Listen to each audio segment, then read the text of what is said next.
ইমান নিকিস daily স্টোরিতে সবাইকে স্বাগত। তোমরা সবাই কেমন আছো? আশা করি ভালো আছো। আবারও নতুন একটা দিন, নতুন একটা ভিডিও তোমাদের সামনে নিয়ে চলে এসেছি। সারা দিনটা কী করি সেটাই শেয়ার করব।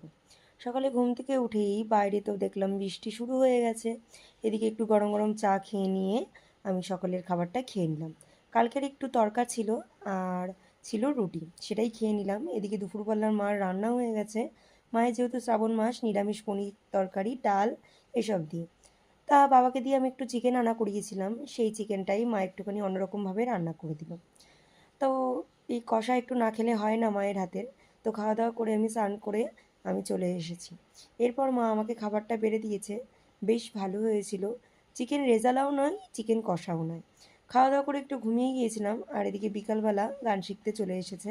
তো গান টান শিখিয়ে নিয়েই দেখলাম বাইরে বেশ বৃষ্টিটা কমে গেছে, এদিকে চাঁদ উঠেছে। এদিকে সব জানলা কপাটগুলো আমি সুন্দর করে খুলে দিলাম যাতে বাইরের ঠান্ডা হাওয়াটা ঘরে ঢোকে। এদিকে বাজারে যাওয়ার জন্যে আমি রেডি হয়ে নিচ্ছি, মা ওদিকে রেডি হয়ে গেছে, কাকিমা আমি মা একসাথে বাজারে গেলাম। ঘরে ফলটা শেষ হয়ে গেছিলো, তো কিছুটা ফল নিয়েছি। আর আমাদের এখানে পলিথিন হাউস আছে। তো আমি মার্কেটে ঢুকেই একটু দেখছিলাম একটু থালাগুলো, আমার বেশ পছন্দ হয়েছে।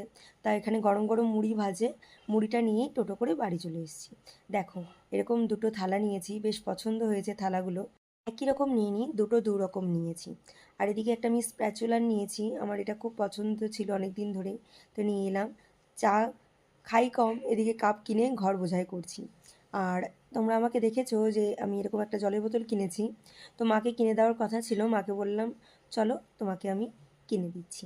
তা মায়ের পছন্দের এই বোতলটা, আর এই একটা পুচকি বোতল দিয়েছে, এটা আমি রেখে দেবো।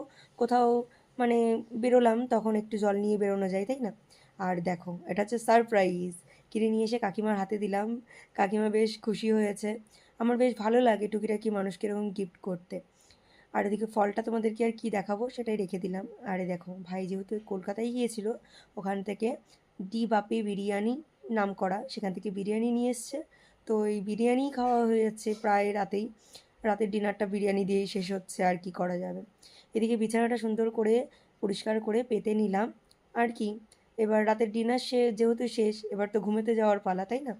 তোমরা আমাকে অবশ্যই কমেন্ট করে জানাবে আমার ভিডিওগুলো তোমাদের কেমন লাগছে, মিনি ব্লগগুলো। আর যেটুকুনি যাই করি না কেন সেটুকুই তোমাদের সাথে শেয়ার করার চেষ্টা করি। তোমরা আমাকে কমেন্ট করে জানাতে ভুলো না, কেমন? তাহলে আমি ভীষণ খুশি হব যে তোমরা আমাকে আমাকে দেখো, এটাই আর কি। তো চলো, ভিডিওটা আজকে এই পর্যন্তই, এখানেই শেষ করছি। তোমরা